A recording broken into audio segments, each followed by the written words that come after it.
Jadi untuk mencengkeram Indonesia, ini kolaborasi antara Ordo Yesuit Vatikan dengan imperialisme Cina.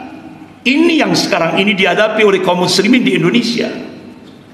Bahkan tahap kita lihat bagaimana pintu kedaulatan Republik Indonesia dijebol dengan dua proyek besar, yaitu proyek Mikarta dan reklamasi yang dimotori oleh James Riyadi. Tapi wa makaru wa makarallah wallahu khairul makirin. Mereka membuat makar dan Allah membalas makar mereka, dan Allah sebaik-baik membuat makar. Satu-satunya gubernur yang berani menolak dua proyek besar ini. Karena apa?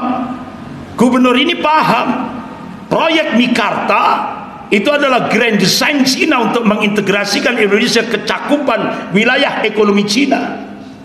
Sehingga akhirnya satu-satunya gubernur yang berani menolak dua proyek yang ingin menjebol kedaulatan Republik Indonesia ini adalah Pak Anies Baswedan. Satu-satunya gubernur seluruh Indonesia yang berani menolak dua proyek besar yang ingin menjebol kedaulatan Republik Indonesia itu Pak Anies Baswedan. Itu baru jadi gubernur. Dan neo jadi Allahu Akbar. Insya Allah Allah mudahkan, Allah berikan pertolongan pada beliau. Walaupun berat tantangannya, bapak-bapak ibu-ibu bisa lihat sendiri kan, PPATK, bapak ibu dengar, PPATK itu sudah mengumumkan itu triliunan dana itu disebar di seluruh Indonesia untuk melakukan kecurangan di dalam Pilpres 2024. PPATK sudah mengumumkan triliunan. Jadi untuk mengeruk, menguasai sumber daya alam di Indonesia itu cukup dengan boneka. Jadi Cina nggak perlu menyerang dengan serangan militer, cukup lewat boneka. Artinya apa?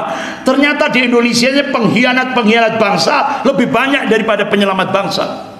Sehingga akhirnya sumber daya alam di Indonesia semuanya dikuasai oleh Amerika dan Cina. Sudah Pak, sampai kota kecil Bojonegoro, di sana ada blok minyak cepu, dikuasai oleh Yahudi Amerika.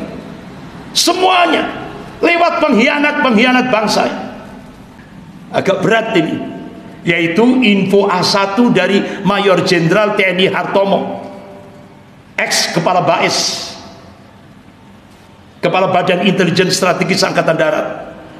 Jadi ternyata Angkatan kelima sudah dibangkitkan kembali.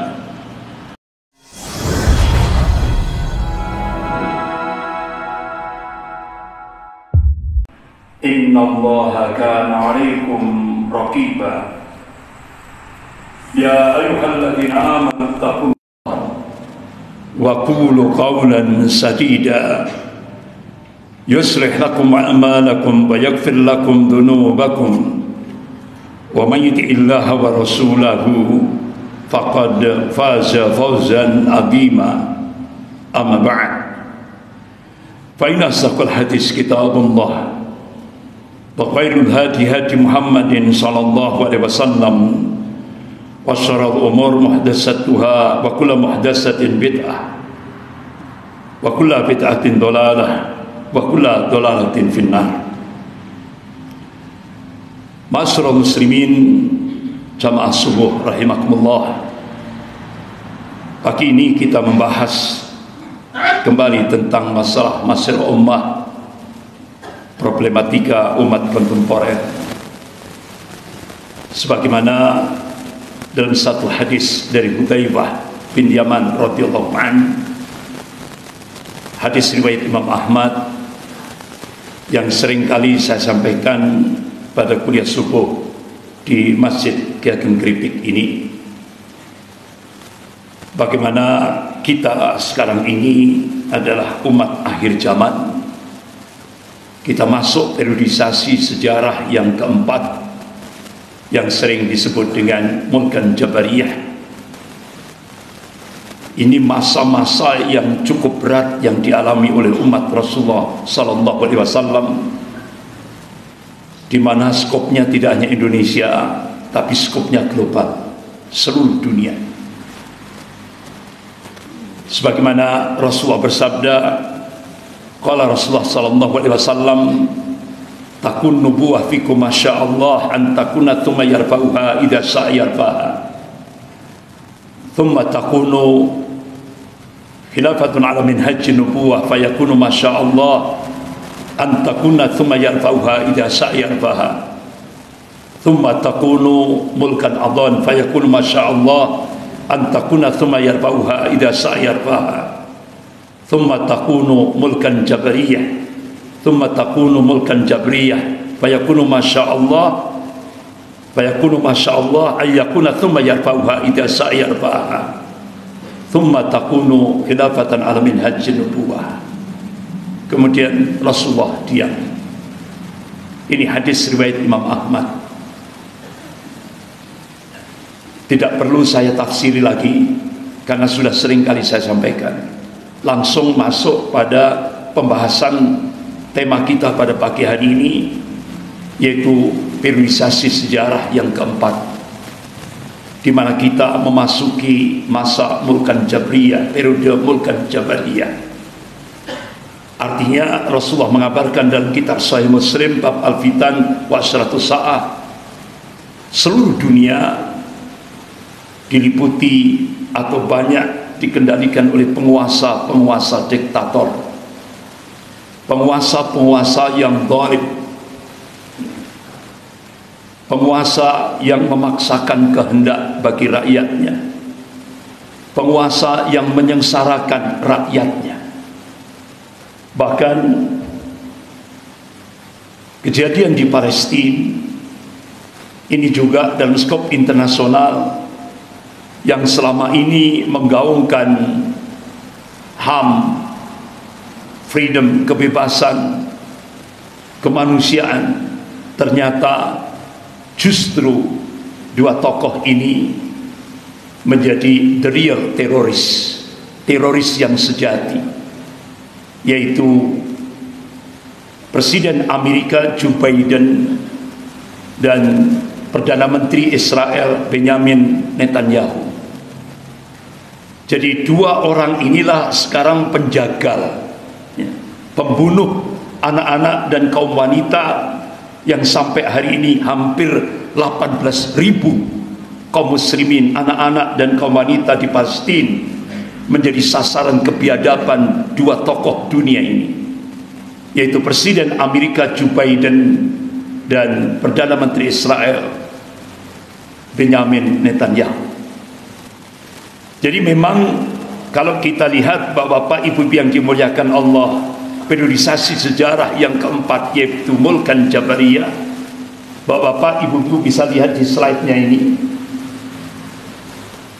ada dua bendera, yaitu Zionisme Yahudi Internasional dan bendera Amerika. Jadi hakikatnya sebagaimana Rasulullah mengabarkan, bahkan Allah Subhanahu wa taala mengabarkan dalam surah Al-Imran ayat 140 yang sering kali saya sampaikan tentang sunatut tadawul, pergantian kepemimpinan dunia dari golongan mukmin diganti oleh Allah pada golongan kafir. Yang dalam hal ini kita lihat yaitu dua bendera yang sekarang mengendalikan dunia, dan kezalimannya sangat luar biasa, sadis dan keji, terutama kepada kaum muslimin di Palestina, di Gaza, Palestina. Bapak-bapak, ibu-ibu yang dimuliakan Allah, begitu juga dalam skop nasional, Indonesia juga menjadi target, ya. Ada dua negara yaitu Indonesia dan Pakistan. Jadi ini juga di bawah kendali Zionisme Yahudi Internasional. Sebagaimana Dr. Mahathir Muhammad ketika pertemuan dunia Islam di Kuala Lumpur, beliau pidato, the Jews rule this world by proxy. Jadi Yahudi untuk mengendalikan, untuk menguasai dunia ini lewat proksi, boneka. Jadi boneka Yahudi sebelah kanan itu kapitalisme Amerika, Boneka Yahudi sebelah kiri sekarang ini adalah komunis Cina. Jadi dua-duanya itu menjadi proksi Zionisme Yahudi internasional. Tapi hakikatnya Allah ingatkan dalam surah Al-Maidah ayat 82, A'udzubillahi minasyaitonir rajim, la tajidanna asyadan nas adawatan lil ladzina amalu yahuda wal ladzina asyraku. Sungguh kalian akan menyaksikan orang-orang yang paling keras permusuhannya terhadap hamba-hamba Allah yang mukmin, kata Allah, Yahudi dan orang-orang musyrik. Jadi yang paling keras permusuhannya terhadap hamba-hamba Allah yang mukmin itu adalah Yahudi. Dan Yahudi punya proksi, yaitu kapitalisme Amerika dan komunisme Cina, yang sekarang sedang mencengkeram dua negara dunia Islam, yaitu Indonesia dan Pakistan. Bahkan secara fisik mereka melakukan genosida, pemusnahan massal kaum muslimin yang ada di Gaza, Palestina. Ini yang kita saksikan. Dan ini memang masa-masa berat, masa-masa yang cukup berat yang dialami oleh umat Rasulullah, ya. Bahkan kalau kita lihat realitas umat cengkraman yang sekarang ini yang lebih menonjol, yaitu cengkraman komunis Cina di Indonesia. Begitu juga kapitalisme Amerika juga ikut mencengkram Indonesia. Sehingga kita bisa melihat realitas umat kekinian, di mana kondisi umat sekarang ini tidak lagi menjadi subjek tapi jadi objek. Bukan lagi menjadi umat pengarah tapi umat yang diarahkan. Bahkan dunia sekarang ini syarat dengan dipenuhi dengan fitnah akhir zaman. Nilai-nilai jahiliyah modern mendominasi kehidupan sebagian kaum muslimin. Bahkan para penguasa sekarang mengatur masyarakat bukan dengan bimbingan wahyu ilahi, melainkan dengan hawa nafsu dan fanatisme partai, hizbiyah. Inilah yang kita saksikan sekarang ini di masa-masa yang cukup berat yang dialami oleh umat Rasulullah. Bahkan berbagai lini kehidupan diatur dengan nilai-nilai dajjal, baik akidahnya dengan pluralisme, politiknya demokrasi liberal, sosial budayanya materialisme liberal, ekonominya kapitalisme, pendidikan dan hukumnya sekuler. Ini realitas kehidupan yang kita alami sekarang ini. Ini masa-masa yang cukup berat yang dialami oleh umat Rasulullah SAW. Kembali kepada imperialisme Cina yang sekarang mencengkram Indonesia.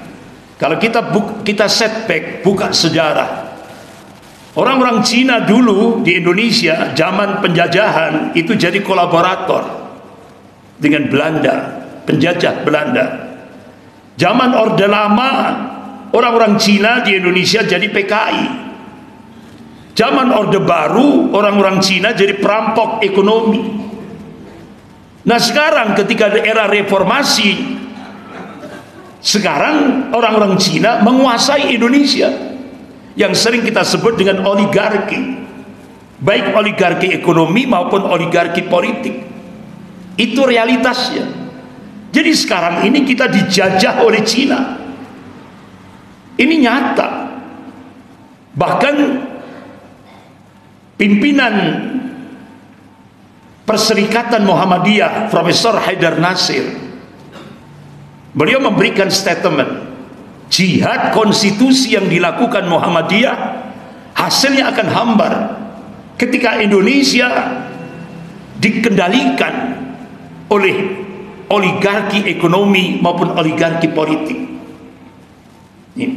Ini bukan rahasia lagi. Jadi sekarang ini kita dicengkram oleh imperialisme Cina dari semua lini kehidupan. Ini tokohnya. Oleh siapa? Partai Komunis Cina dan Taipan Cina. Taipan Cina itu yang sekarang ini koordinatornya adalah James Riyadi. Ketika saya ditanya, Ustadz, siapa yang menguasai Malang Raya? Ya, Iwan. Cina. Oh bukan Ustaz. Loh siapa? Loh ternyata koordinator oligarki itu punya markas di mana? Universitas Macung. Tidak. Jadi kalau ke Malang dia bawa helikopter sendiri. Jadi di Malang ini sudah luar biasa. Bapak-bapak, ibu yang dimuliakan Allah, koordinator Sembilan Naga atau oligarki James Riyadi ini benar-benar punya mega proyek Harkatul Irtidat, gerakan kristenisasi, gerakan pemurtatan di Indonesia. Dan ini benar-benar sampai konon gitu ya, asetnya itu 12 miliar US dollar. 12 miliar US dollar. Jadi menguasai semua, baik itu ekonomi bahkan sampai politik, semuanya, perdagangan semuanya. Bahkan bapak-bapak ibu yang dimuliakan Allah, James Riyadi juga kerjasama dengan tokoh evangelis, tokoh penginjil internasional Amerika, yaitu Pat Robinson. Jadi begitu juga ternyata James Riyadi ini juga jadi tim sukses Presiden Amerika waktu itu, yaitu Bill Clinton. Jadi tim sukses. Jadi pemilihan Presiden Amerika saja James Riyadi jadi tim sukses, apalagi pemilihan presiden di Indonesia. Itu ecek-ecek bagi dia.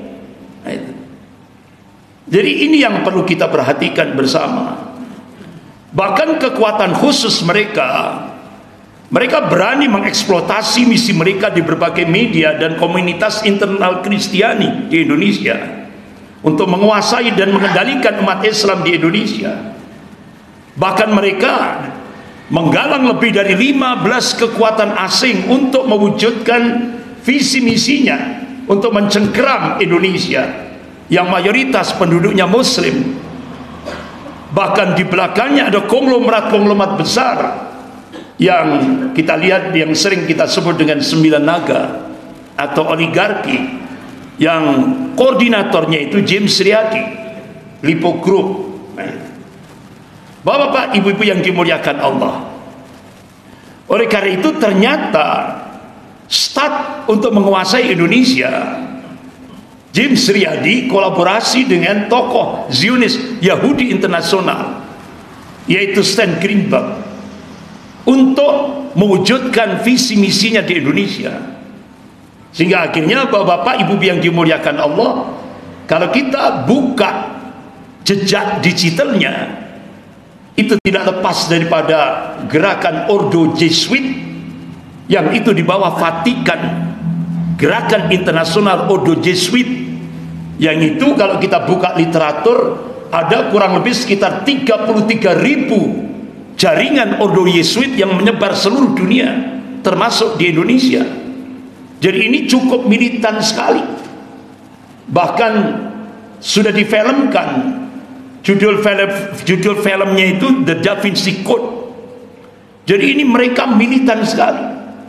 Jadi kalau kita lihat siapa promotor tokoh di Indonesia Ordo Jesuit itu, yaitu Peter Buck. Jadi kalau kita buka sejarah pasca peristiwa G30 PKI itu, saat itu ABRI dan umat Islam sedang menghabisi komunisme di Indonesia. Saat-saat umat Islam sedang konsentrasi menghancurkan kekuatan komunis di Indonesia, terutama di Jawa ini, Peter Buck langsung melakukan satu policy kebijakan, yaitu mendekati siapa yang paling dekat dengan RI 1, yaitu Presiden Soeharto. Ternyata Jenderal Ali Murtopo. Akhirnya direkrutlah Jenderal Ali Murtopo, dan ini diungkap oleh wartawan majalah Tempo tahun 1970, dan itu saya punya datanya. Jadi ternyata Jenderal Ali Murtopo diberikan iming-iming, kalau Anda ingin jadi RI 1 setelah Presiden Soeharto, kuncinya cuma satu: habisi umat Islam. Dan itu akhirnya dilaksanakan oleh Jenderal Ali Murtopo, sehingga muncullah yaitu tahap pertama. Jenderal Ali Murtopo merekrut yaitu Nur Hasan Jubaidah untuk dijadikan pimpinan Islam Jamaah. Kemudian berubah jadi Darul Hadis, berubah jadi Lemkari, yang sekarang berubah lagi jadi LDII. Itu strategi Jenderal Ali Murtopo untuk menghancurkan Islam dari dalam. Kemudian Jenderal Ali Murtopo merekrut Adah Jailani untuk menghancurkan NII asli. NII asli itu koordinator wilayah, komandemen wilayah 1, 2, 3, 4, 5, 6. Diciptakanlah yaitu komandemen wilayah 7, 8, 9 yang sampai terakhir kemarin itu digunakan oleh rezim untuk melakukan yaitu perang Neo-Cortex War, perang narasi, yang dijadikan ikon Panji Gumilang dengan pondok pesantren Az-Zaitun itu. Kemudian Jenderal Ali Murtopo merekrut Arman, disekolahkan di Libya untuk menguasai operasi terorisme. Selesai dia langsung digunakan untuk operasi flash flag, operasi intelijen flash flag. Akhirnya dirubah namanya dari Amran jadi Jamaah Imron. Digunakan operasi intelijen flash flag, yaitu sebuah operasi intelijen. Kalau sudah berhasil, siapa yang dijadikan kambing hitam adalah umat Islam. Muncullah operasi Woyla, yaitu pembajakan pesawat Garuda di Bandara Don Muang, Thailand. Kemudian muncullah peristiwa Tanjung Priok, ratusan umat Islam dibantai pada saat dini hari, dan paginya sebelum subuh ratusan umat Islam itu disekrop dengan traktor, dibuang di laut, dan ada yang dikubur di kuburan massal. Itu selokan-selokan di Tanjung Priok itu penuh sekali dengan darah-darah umat Islam. Tapi keesokan harinya Jenderal LB Murdani sebagai koordinator lapangan dikatakan yang meninggal cuma 3 orang, padahal ratusan itu. Ratusan. Inilah sebuah operasi intelijen. Kemudian operasi intelijen Horkoneng, Talang Sari, Lampung, berapa umat Islam yang dihabisi. Kemudian di tempat kami, di tempat saya, yaitu Banyuwangi, itu Bupati Banyuwangi Pak Edi Slamet diperintah oleh pusat untuk mendata dukun-dukun santet. Tapi anehnya yang dibunuh bukan dukun santet, ulama, para kiai.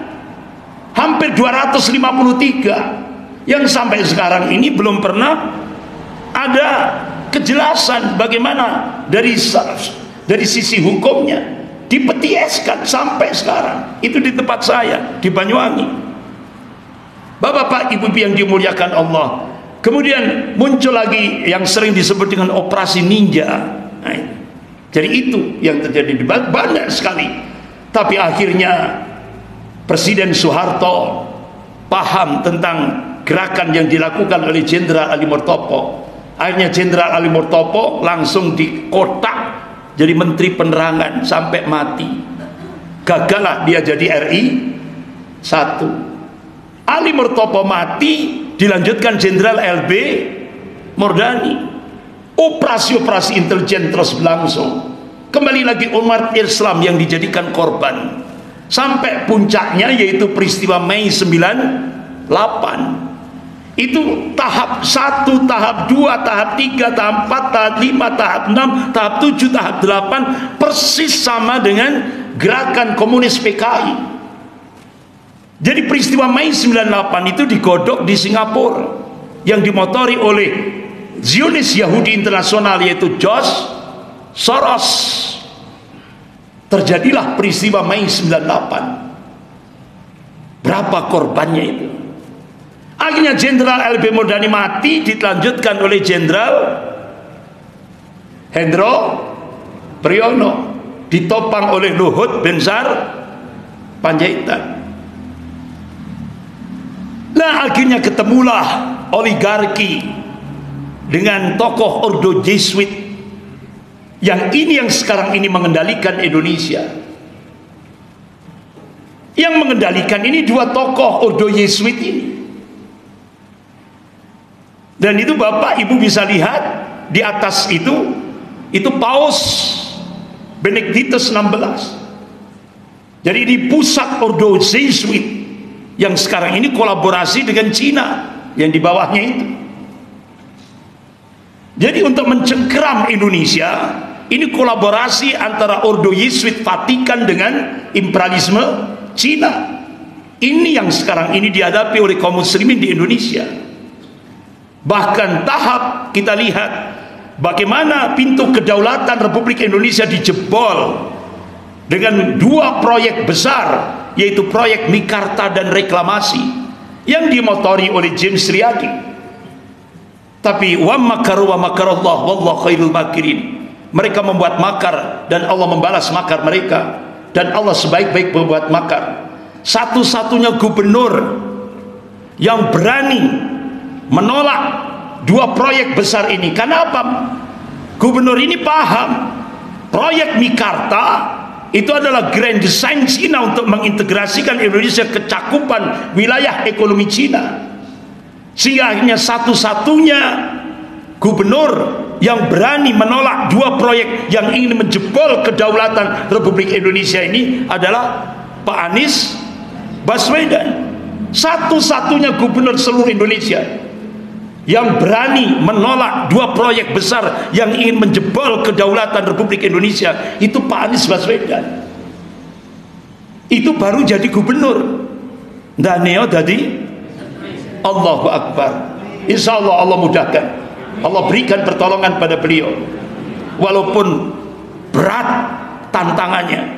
Bapak ibu-ibu bisa lihat sendiri kan, PPATK, Bapak Ibu dengar, PPATK itu sudah mengumumkan itu triliunan dana itu disebar di seluruh Indonesia untuk melakukan kecurangan di dalam Pilpres 2024. PPATK sudah mengumumkan triliunan. Bapak-bapak, ibu-ibu yang dimuliakan Allah, bahkan tidak hanya menjebol kedaulatan Indonesia lewat proyek Mikarta dan reklamasi, ternyata imperialisme Cina itu sudah membuat plan, plan A, plan B, plan C untuk mencengkeram Indonesia, dimulai dari Jakarta. Bagaimana strateginya? Cina menjadikan Ahok menjadi Bupati Belitung Timur tahun 2005. Kemudian tahun 2009 Ahok dijadikan anggota DPR Komisi 2 di DPR RI. Kemudian tahun 2014 Cina menjadikan Ahok menjadi gubernur DKI Jakarta. 2016 ya kan? 2016 terjadilah ini makar Allah lebih dahsyat ya. Jadi ternyata 2017 masih Ahok ya, waktu itu ya gubernurnya masih Ahok. Tapi 2019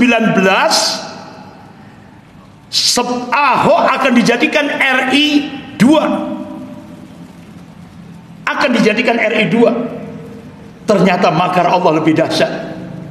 Di Kepulauan Seribu Ahok memberikan statement, ini jadi blunder. Dia recehkan surah Al-Maidah ayat 51, sehingga akhirnya lahirlah peristiwa 411 di Jakarta yang dipimpin oleh Habib Rizik Syihab. Puncaknya peristiwa 212 dengan dihadiri 13.500.000 umat Islam seluruh Indonesia dari Sabang sampai Merauke. Akhirnya planning imperialisme Cina ingin menjadikan 2019 ingin menjadikan Ahok RI 2 gagal total. Akhirnya bahkan itu planning B-nya, rencana Ahok itu akan dijadikan RI 1 2024. Tapi rencana ini gagal. Ternyata makar Allah lebih dahsyat. Allah masih cinta kepada umat Islam di Indonesia ini, sehingga lahirlah ini peristiwa ini peristiwa yang sangat, ini pertolongan, keberkahan ilahi, pertolongan Allah untuk umat Islam Indonesia, yang pada saat itu benar-benar hampir Indonesia dikendalikan secara sempurna oleh Cina. Tapi alhamdulillah Allah memberikan pertolongan. Hampir 13.500.000 umat Islam seluruh Indonesia dari Sabang sampai Merauke. Ini tanpa undangan kan? Tidak ada undangan kan? Tidak ada. Ini yang gerakkan Allah. Allahu Akbar. Bapak-bapak, ibu-ibu yang dimuliakan Allah. Tapi setelah itu rezim ini melakukan satu gerakan, yaitu mengkriminalisasi ulama, mengkriminalisasi para pejuang-pejuang Islam. Bahkan budayawan Pak Taufik Ismail memberikan statement, situasi Indonesia seperti mendekati peristiwa G30 SPKI tahun 65. Itulah kondisinya. Sehingga akhirnya 3 tokoh yang ditarget. Yang pertama Habib Rizik Syihab. Sepulang dari Mekah langsung beliau ditarget untuk dihabisi. Padahal itu upaya pembunuhan kepada beliau itu sudah ke-13 itu, waktu beliau akan dibunuh di tol Cikampek. Tapi alhamdulillah Allah masih menyelamatkan beliau. Ternyata beliau artinya dilindungi oleh 6 laskar, sehingga akhirnya 6 laskar inilah yang dijadikan target pembunuhan yang sangat sadis oleh gengnya Jenderal Sambo. Benar? Ini sadis sekali. Kemudian yang sebelahnya itu Dr. Sahganda Nainggolan. Dr. Sahganda Nainggolan itu pakar politik dari Universitas Indonesia. Jadi ketika di sebuah masjid di Jakarta beliau pidato, beliau memberikan statement, satu-satunya orang yang ditakuti oleh Partai Komunis Cina dan 9 naga itu adalah Habib Rizik Syihab. Langsung Dr. Sahganda Nainggolan langsung ditangkap oleh Bareskrim Mabes Polri, diancam 6 tahun penjara. Hanya mengatakan satu-satunya orang yang paling ditakuti oleh Partai Komunis Cina dan 9 naga adalah Habib. Cukup mengatakan itu saja langsung ditangkap oleh Bareskrim Mabes Polri dan diancam 6 tahun penjara. Dan target selanjutnya adalah Rocky Gerung. Tapi alhamdulillah akhirnya dalam kondisi konstelasi politik yang ini sudah makarnya Allah, akhirnya petinggi-petinggi PDIP mencabut gugatan terhadap Rocky Gerung. Ternyata Rocky Gerung itu menguntungkan bagi mereka katanya, gitu ya kan? Ya kan? Akhirnya dicabut. Ternyata statement Rocky Gerung itu benar. Ya kan? Apa itu, Pak? BL itu. BL kan? Ya kan? Statementnya BL. BL. Kok BT? Kok BL? BT. Ya, itu statementnya Rocky Gerung. Karena padahal, Pak, dulu sebelum Rocky Gerung itu Kiai Haji Sukron Makmun. Kiai Haji Sukron Makmun itu lebih dulu memberikan ini bajingan tolol, itu Kiai Haji Sukron Makmun. Tapi karena yang memberikan statement ulama tidak digobres, begitu yang memberi statement Rocky Gerung langsung geger nasional. Ya, apa persiapan ulama sudah siap sampai pada tataran teknis, nggak perlu saya sampaikan. Sudah siap menghadapi kondisi yang benar-benar kondisi yang ini tidak kita ingin. Tapi ulama-ulama seluruh Indonesia sudah solid. Kepemimpinan ulama daerah 34 provinsi sudah tinggal komando ulama, tinggal di komando ulama. Bahkan sampai ketika saya bertemu dengan tokoh-tokoh sultan se-Indonesia, sultan Indonesia itu mengadakan acara di Malang. Itu menurut info dari mereka, tokoh-tokoh sultan se-Indonesia ini, Ustadz, sebentar lagi akan ada goro-goro. Jadi kalau ulama memberikan statement menang perang kalah. Sementara sultan-sultan goro-goro. Pakar-pakar intelijen memberikan statement chaos. Identik kan? Identik semuanya. Bapak-bapak, ibu-ibu yang dimuliakan Allah, saya ingatkan lagi bagaimana tahun 1986 Partai Komunis Cina mengadakan kongres di Beijing. Isinya apa? Ada 3 hambatan Cina ketika melakukan penetrasi ke Indonesia. Hambatan yang pertama, regulasi dan doktrin anti komunis. TAP MPRS nomor 25 tahun 66, Undang-Undang nomor 27 tahun 1999. Kemudian hambatan yang kedua, positioning Pancasila sebagai musuh komunis.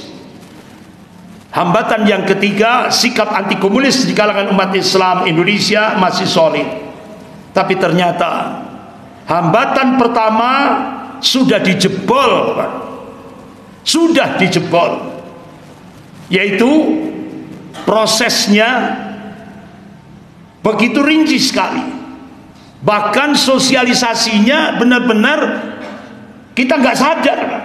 Itu sosialisasinya itu sejak tahun 2012, 2013, 2015, puncaknya 2016 muncullah keputusan Presiden nomor 24 tahun 2016 tentang hari lahir Pancasila, yaitu tanggal 1 Juni sebagai hari lahir Pancasila. Padahal 1 Juni itu Pancasila versi pribadi Soekarno, bukan konstitusi negara. Hari lahir Pancasila yang sesuai dengan konstitusi negara itu 18 Agustus 1945. Tapi ini sudah mulai terjadinya pengkhianatan, terjadinya istilahnya pelanggaran konstitusi, sampai akhirnya pakar-pakar hukum tata negara di stasiun televisi TV One itu mengungkap pelanggaran konstitusi negara yang dilakukan oleh rezim ini itu sudah 100 kali lebih, tapi tidak ada yang menghukum karena hukum milik rezim, nggak ada yang hukum. Oleh karena itu akhirnya Pangdam Siliwangi, yaitu Bapak Jenderal Kunto. Pak Jenderal Kunto itu kan putranya Pak Jenderal Tri Sutrisno, dia jadi Pangdam Siliwangi. Bung, rezim ini melakukan pelanggaran konstitusi sudah 100 kali lebih, dicoba-coba ini. Kira-kira Undang-Undang nomor 34 tahun 2004 TNI Polri kan sudah tidak boleh lagi masuk wilayah Sospol, dicoba sama Jenderal Kunto. Apa? Statement di media, kalau Pilpres 2024 terjadi kecurangan, TNI akan turun gunung menghancurkan kekuatan PKI. Langsung 1 minggu langsung dicopot dari jabatannya jadi Pangdam Siliwangi. Berarti kalau TNI melakukan pelanggaran tadi langsung dieksekusi. Tapi kalau rezim melakukan pelanggaran sampai 100 kali tidak ada eksekusi, karena hukum milik rezim. Makanya Indonesia sekarang bukan negara Reksstat, bukan negara hukum, tapi negara maksat, negara kekuasaan.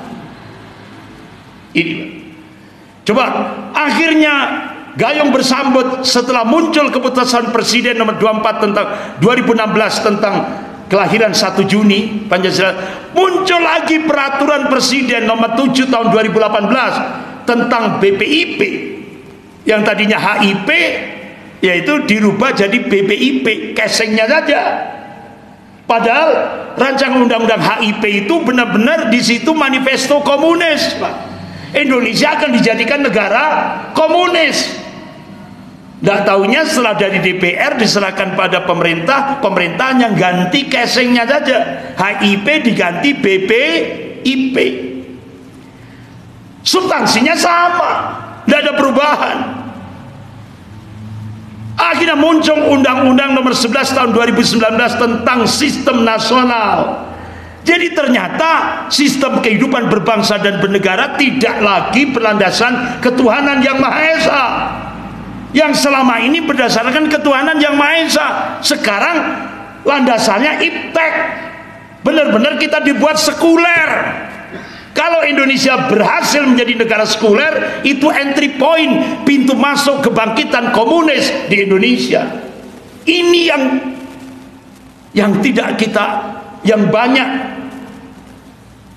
tidak dihiraukan oleh kaum muslimin. Bahkan sampai akhirnya kesimpulannya, rancangan undang-undang HIP yang sekarang dirubah jadi PPIP, ternyata kalau dulu Pancasila sebagai sumber hukum, sekarang berubah. Yang segala sumber hukum itu presiden, bukan lagi Pancasila. Ini yang terjadi, bapak-bapak, ibu-ibu yang dimuliakan Allah. Makanya sekarang presiden punya kekuatan power yang menyeluruh. Jadi istilah cawe-cawe itu ini sudah diundangkan. Tidak ada yang berani gugat. Sehingga sekarang TNI, Polri, jadi semua tatanan yang dulu itu sudah baku, sistemnya sudah bagus, dirusak, diobrak-abrik. Kenapa? Karena pemegang kekuasaan tidak lagi Pancasila, tapi presiden, lewat rancangan undang-undang PPIP. Jadi rancangan undang-undang HIP ini berbau komunis dan marxisme. Ini bahkan sekarang idealisme PKI menyusup di kalangan parlemen, di DPR RI. Yang dulu sudah pernah saya sampaikan. Kenapa itu bisa terjadi? Karena hampir 200 lebih anggota DPR RI kader komunis. Kenapa ini bisa terjadi? Karena umat Islam yang mayoritas ini buta politik. Artinya apa, Pak? Yang dimaksud buta politik itu, jadi mayoritas umat Islam se-Indonesia ini, Pak, termasuk di Malang, kabeh milih jenang abang. Benar, Pak? Bu? Ku jujur saja. Inilah akhirnya dampaknya ketika umat Islam buta politik. Akhirnya sekarang idealisme PKI nyusup di parlemen, di DPR RI. Kan 200 lebih anggota DPR RI itu kader-kader komunis. Bahkan kader-kader komunis itu sekarang sudah banyak yang jadi bupati, wali kota, staf menteri, kader Gerwani. Dita Indarasari itu 2 periode jadi staf menteri. Bahkan dulu ada yang jadi staf presiden kan. Tapi akhirnya pernah kan itu akhirnya diprotes oleh tokoh-tokoh TNI, akhirnya diganti Pak Muldoko, kepala staf presiden diganti Pak Muldoko. Dulu kepala staf presiden itu kader. Allahu Akbar. Akhirnya Profesor Salim Said, guru besar ilmu politik dan militer Universitas Indonesia, dia memberikan video pendek yang sudah viral di media sosial. Sekarang komunis, kader-kader komunis di Indonesia sekarang ini sudah melakukan balas dendam kepada umat Islam dan ulamanya dengan menggunakan kekuasaan. Otomatis Profesor Salim Said itu tidak hanya sekedar memberi statement, itu punya data beliau. Bapak-bapak, ibu yang dimuliakan Allah. Jadi umat Islam sekarang di Indonesia sedang menghadapi bangkitnya PKI, komunis gaya baru. Oleh karena itu, ayo kita harus bangga jadi musuh PKI. Kita kawal fatwa Majelis Ulama Indonesia Pusat, tolak rancangan undang-undang HIP yang sekarang jadi PPIP tanpa kompromi. Bela Pancasila, selamatkan NKRI. Siap?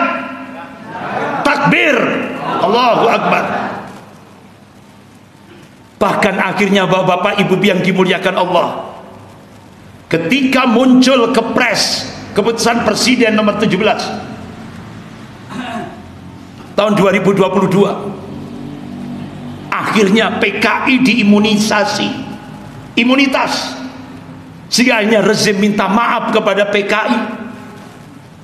Setelah minta maaf pada PKI, PKI diberikan kompensasi, sehingga akhirnya 5.000 keluarga PKI dapat santunan dari negara yang langsung diberikan oleh Kesekretariatan Negara Mensesnek Pramono Anung. 5.000 keluarga PKI sudah dapat bantuan kompensasi dari pemerintah. Dan bapak-bapak, ibu yang dimuliakan Allah, kalau 2024 ini umat Islam gagal, keputusan Presiden nomor 4 tahun 2023 itu akan dilaksanakan pada 2024. PKI akan jadi bangsawan, umat Islam akan dipinggirkan.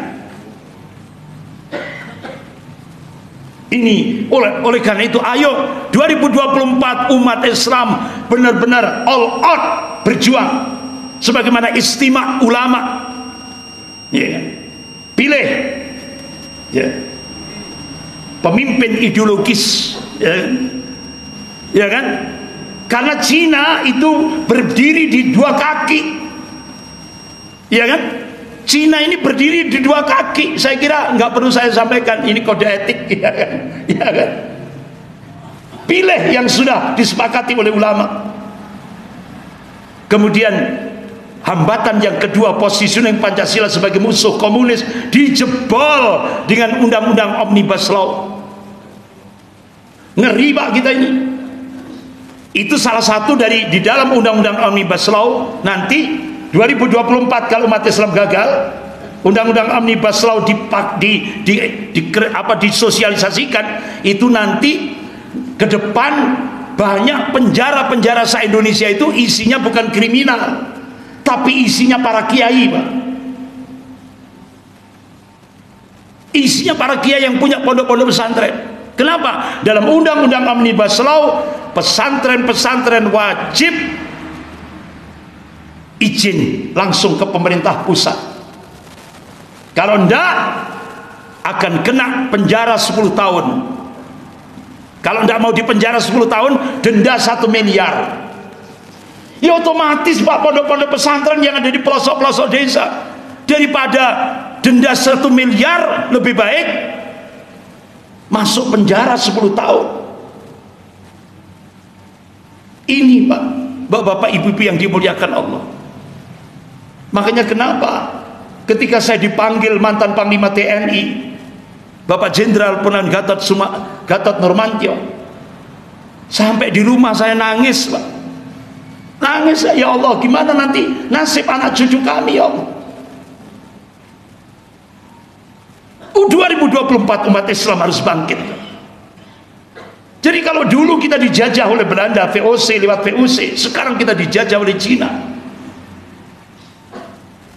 Kezaliman dan kehidupan berbangsa dan bernegara sudah vulgar, tidak lagi Syria, vulgar kezalimannya. Bahkan sampai Dr. Abdullah Hayhamahua, penasihat KPK, jadi rezim ini mendemonstrasikan kezaliman itu start 2014. Oleh karena itu Habib Rizik Syihab memberikan taujih, kita butuh nyali untuk menyelamatkan negara kesatuan Republik Indonesia ini. Butuh nyali. Selamatkan negara kesatuan Republik Indonesia ini. Nah, ini bapak-bapak, ibu yang dimuliakan Allah. Dulu sudah pernah saya sampaikan. Beberapa waktu yang lalu saya diundang ke Jakarta. Jadi SOP-nya itu ketat, Pak.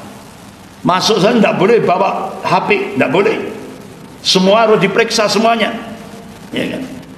Habis itu ketika saya masuk ruangan, di depan saya ada Jenderal Purnawirawan Tiasno Sudarto, mantan Kasat.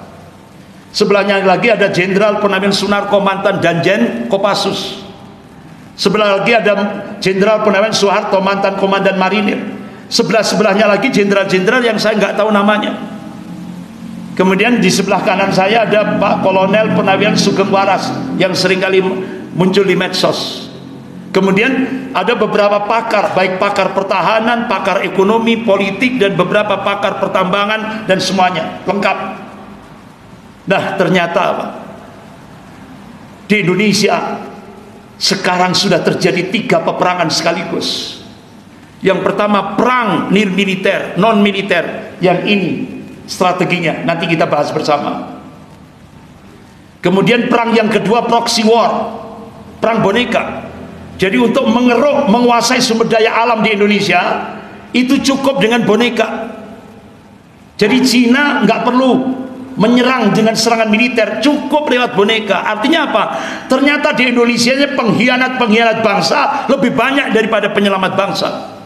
Sehingga akhirnya sumber daya alam di Indonesia semuanya dikuasai oleh Amerika dan Cina. Sudah Pak, sampai kota kecil Bojonegoro, di sana ada blok minyak cepu, dikuasai oleh Yahudi Amerika.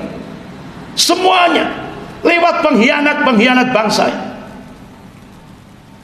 Kemudian perang yang ketiga yaitu Neo Cortex War yang tadi sudah saya sampaikan, yang dijadikan ikon Panji Gumilang, Pondok Pesantren Az-Zaitun. Nah, sekarang kita bahas perang nirmiliter.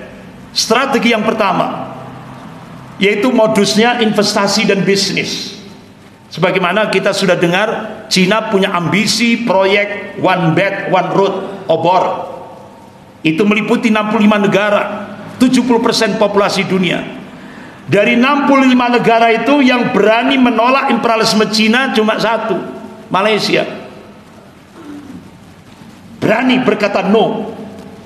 Begitu Dr. Mahathir Mohamad waktu itu umur 93 tahun, sudah jadi kakek Pak. Begitu diangkat jadi Perdana Menteri Malaysia yang kedua kali, itu beliau langsung memberikan policy apa? Bongkar jalan-jalan tol yang sudah dibangun oleh Cina, bongkar, bawa lagi ke Cina. Kebijakan yang kedua, perjanjian dengan Perdana Menteri Malaysia yang dulu gagal, batal demi hukum karena tidak sesuai konstitusi Malaysia. Berani Pak, langsung Cina hengkang dari Malaysia. Begitu kita menoleh Indonesia, ahlan wa sahlan bi khuturikum, selamat datang wahai imperialisme Cina, monggo pinara. Kita bikinkan kopi, kita bikinkan pisang goreng. Itulah kondisinya. Sehingga Indonesia dicengkram lewat modus investasi dan bisnis. Jadi kalau dulu zaman Orde Baru yaitu privatisasi. Siapa tokonya? IMF, JP Prong. Sekarang berubah, bukan privatisasi tapi investasi. Jadi hakikatnya investasi itu invasi Pak. Jadi investasi itu penjajahan, model baru, bahasanya elegan. Investasi hakikatnya penjajahan, invasi lewat pertambangan, kehutanan, perkebunan, perikanan, properti dan sejak tahun 2014. Siapa presidennya 2014 itu? Sudah tahu semuanya kan? Tahap kedua, mengkondisikan domestik. Artinya apa? Cina bikin paket hemat. Bukan paket hemat, paket korupsi. Artinya penguasa pusat dan penguasa daerah itu dijebak dengan paket korupsi. Kalau dijebak dengan paket korupsi mudah dikendalikan, disandra. Sama dengan ketua-ketua parpol sekarang ini kan karena terjebak oleh paket korupsi, sehingga akhirnya mudah dikendalikan. Juga bukan paket hemat, paket korupsi. Jebakannya seperti itu, baik penguasa pusat maupun penguasa daerah. Yang kedua, mengendalikan aparat keamanan TNI Polri sudah dikendalikan oleh Sri Dato Tahir Sembilan Naga itu yang punya Bank Mayapada. Kemudian mereka intervensi ke parlemen dengan membuat regulasi baru. Kemudian merangkul Taipan etnis Cina Sembilan Naga, membentuk buzzer-buzzer, ya kan? Bahkan menguasai media mainstream hampir 90%, karena itu sudah dikuasai Sembilan Naga. Baru kemudian tahap ketiga, mendatangkan tenaga kerja asing dari Cina, dilakukan secara bertahap, sebagaimana yang diumumkan oleh Wakil Perdana Menteri Cina Liu Yangdong hari Rabu tanggal 27 Mei 2015 di Auditorium FISIP Universitas Indonesia. Konsekuensi Indonesia mendapatkan bantuan hutang tahap pertama 647 triliun. Indonesia harus menjadi negara sekuler. Dan ini diungkap dalam sebuah nota diplomatik dengan kode referensi Beijing 1448. Artinya pemerintah Cina akan melakukan akselerasi percepatan menjadikan Indonesia menjadi sebuah negara sekuler. Artinya agama jadi musuh negara. Agama wajib dipinggirkan dalam kehidupan berbangsa dan bernegara. Kemudian langsung didatangkan syarat yang kedua, 10 juta rakyat Cina daratan wajib masuk ke Indonesia, target 2020. Sudah masuk? Sudah. Kemudian disertakan dalam modus turis, para militer sudah diberi EKTP Indonesia, sudah menikahi warga lokal, sudah. Kemudian tahap keempat, membangun kawasan eksklusif, yaitu salah satu contoh PIK, Pantai Indah Kapuk. Jadi kalau padahal Pantai Indah Kapuk itu milik Indonesia, tapi kita kalau masuk Pantai Indah Kapuk wajib bawa paspor. Berarti ada negara di dalam negara. Ini.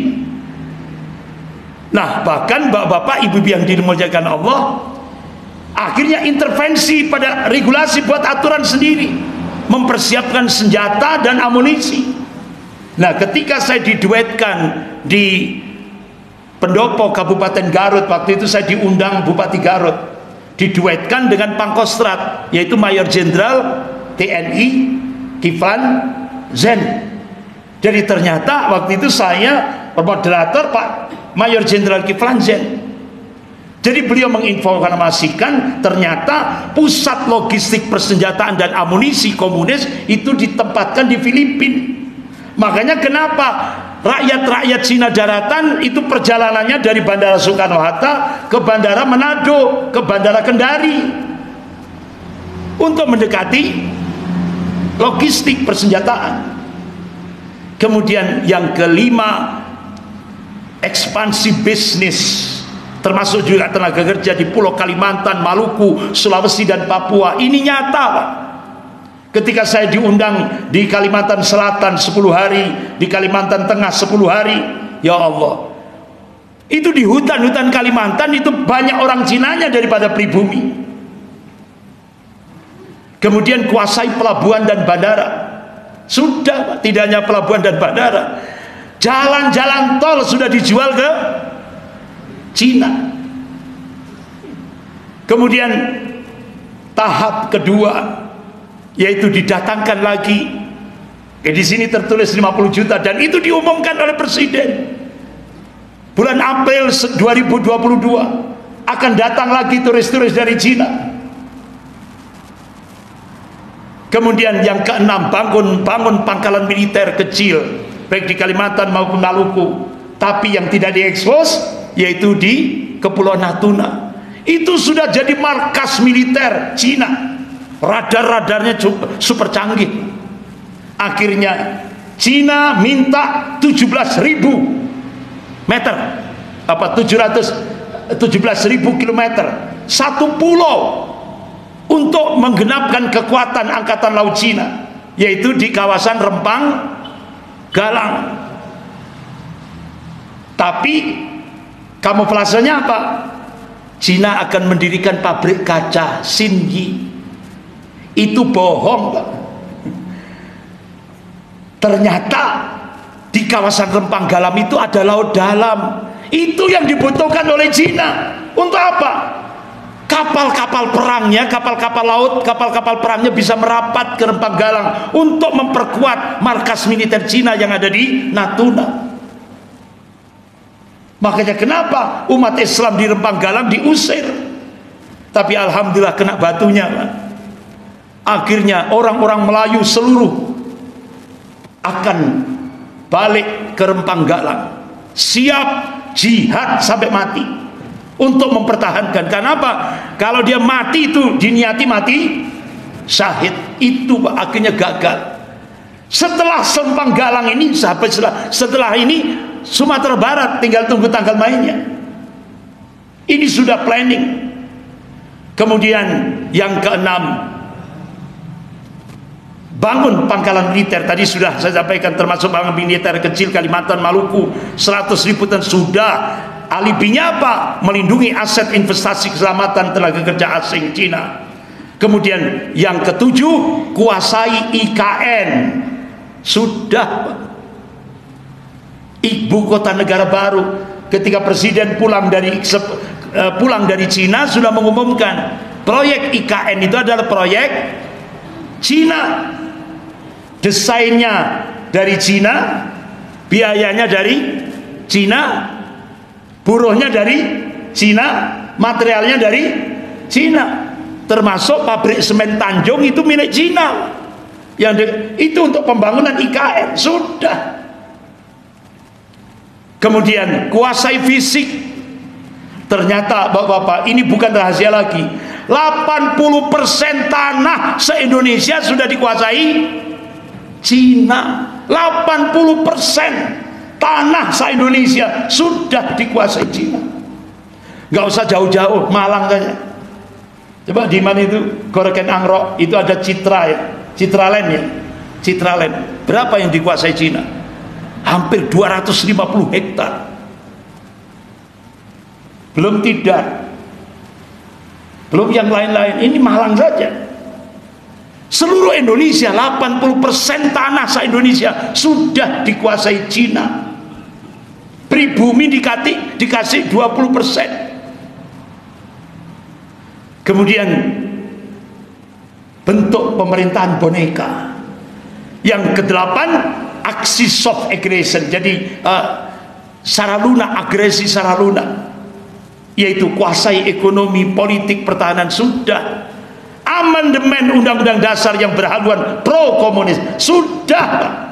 Kalau kepingin tahu, buka nanti di rumah, ketik Google visi misi Jenang Abang. Paham ya Jenang Abang? Nanti jangan ngantuk, Pak.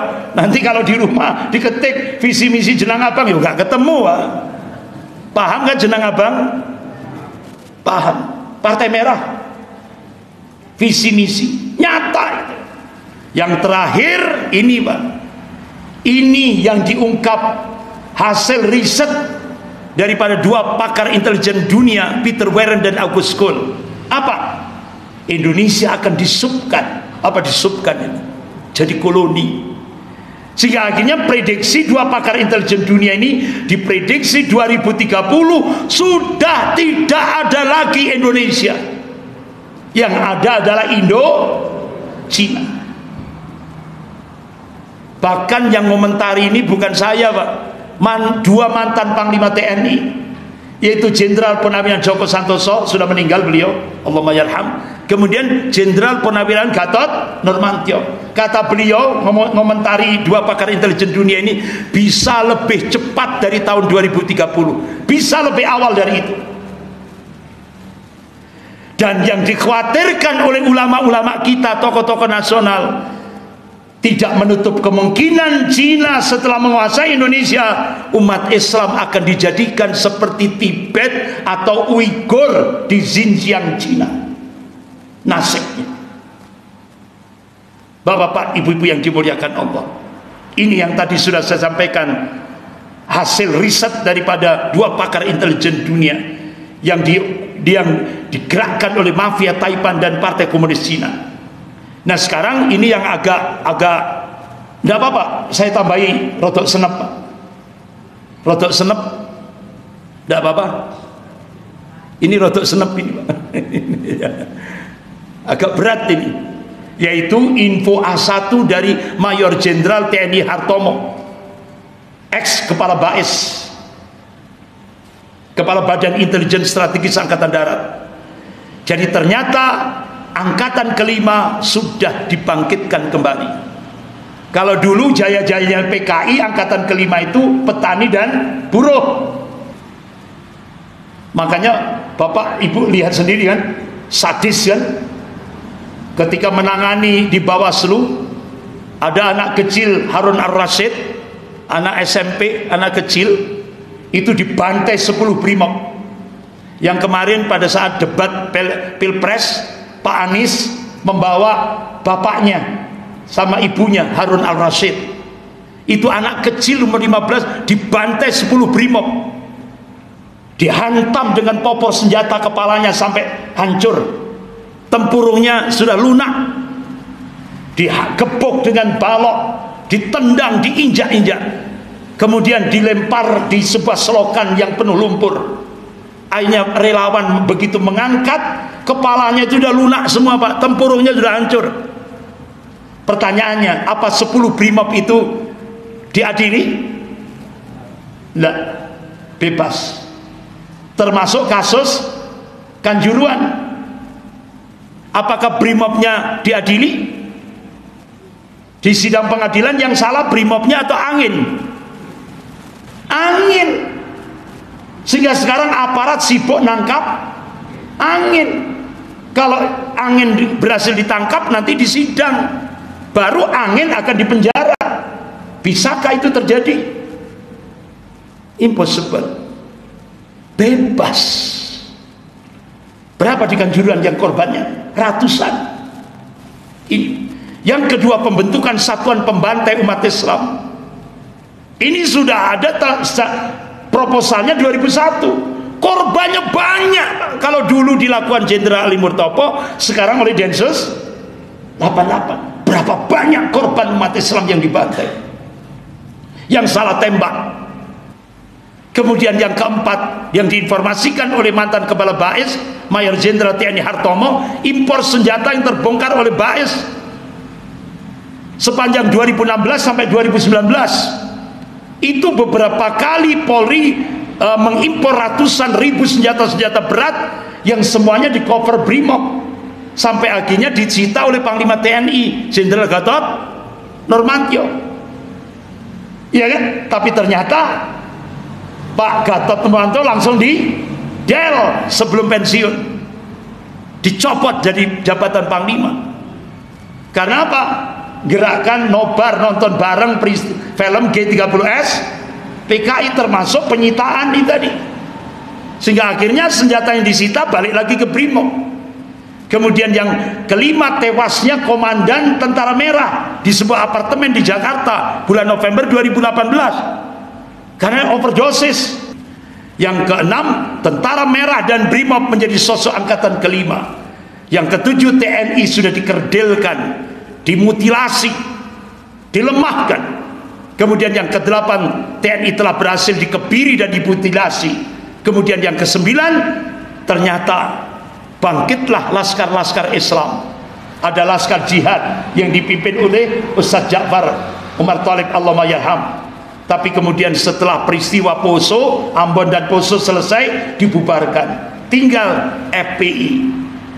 Laskar FPI, Cina perintah bubarkan FPI. Sehingga akhirnya ternyata yang membubarkan laskar FPI, sudah tahu semuanya kan? Di video sudah viral itu, yang diungkap oleh Jenderal Fahrur Razi, mantan Menteri Agama. Ternyata yang perintah membubarkan FPI itu titik-titik. Ya kan? Sudah terang-terangan itu. Nah, akhirnya yang ke-10, insya Allah banyak laskar-laskar Islam yang siap bangkit, yang akan berkolaborasi dengan TNI untuk menyelamatkan negara kesatuan Republik Indonesia. Sebagai Bapak-bapak, sebagai penutup, Letnan Jenderal TNI Purnawirawan Sherwan Hamid sebelum meninggal, beliau memberikan statement, "Saya menilai Presiden dan jajarannya berpotensi jadi pengkhianat bangsa. Semakin banyak pengkhianat negara. Bahkan Jenderal Purnawirawan Sutioso, mantan Kepala BIN, terakhir jadi Gubernur DKI. Jadi beliau menyampaikan, ayo umat Islam jangan sampai kita nggak sadar-sadar akhirnya Cina jadi mayoritas. Nah, selamatkan agama dan negara dari paham komunis." Nah, bapak-bapak, ibu-ibu yang dimuliakan Allah, alhamdulillah Muhammadiyah NU bersatu ingin menyelamatkan NKRI, yaitu dengan memunculkan kepemimpinan bermoral, kepemimpinan yang berakhlak, bukan pragmatis. Insya Allah kalau Muhammadiyah dan NU bersatu, banyak problem kebangsaan yang terselesaikan, insya Allah. Kita bersyukur, ini patut kita syukuri. Dan bapak-bapak, ibu yang dimuliakan Allah, alhamdulillah ulama-ulama se-Indonesia istimak di Bogor. Makanya beberapa waktu yang lalu saya sering absen ini, sering absen tiap ahad ketiga ini sering absen. Karena apa? Ada istimak ulama. Alhamdulillah bapak-bapak, ibu yang dimuliakan Allah, seluruh ulama di Indonesia all out akan memperjuangkan pemimpin ideologis. Nggak perlu saya sebut ya, karena yang khawatir ada Bawaslu. Ya dibaca saja, ya kan, dibaca saja. Number one. Nah, bapak-bapak, sebagai penutup, nah, Yaumil Isnin, hari Senin 12 Rabiul Awal, di penghujung waktu duha, Rasulullah wafat. Kemudian para sahabat memandikan jenazah Rasulullah, mengkafani jenazah Rasulullah, menyolati jenazah Rasulullah. Nah, setelah itu saya bertanya, apa yang dilakukan oleh para sahabat-sahabat Rasulullah? Memilih pemimpin atau memakamkan jenazah Rasulullah? Memilih pemimpin. Ayo kita ittiba kepada Rasulullah dan sahabatnya. 2024 kita niatkan jihad konstitusional untuk memilih pemimpin ideologis yang sudah disepakati oleh ulama seluruh Indonesia. Siap? Takbir. Sekian, subhanakallahumma wa bihamdika asyhadu an la ilaha illa anta astaghfiruka wa atubu ilaik. Wabillahi taufik wal hidayah. Wassalamualaikum warahmatullahi wabarakatuh.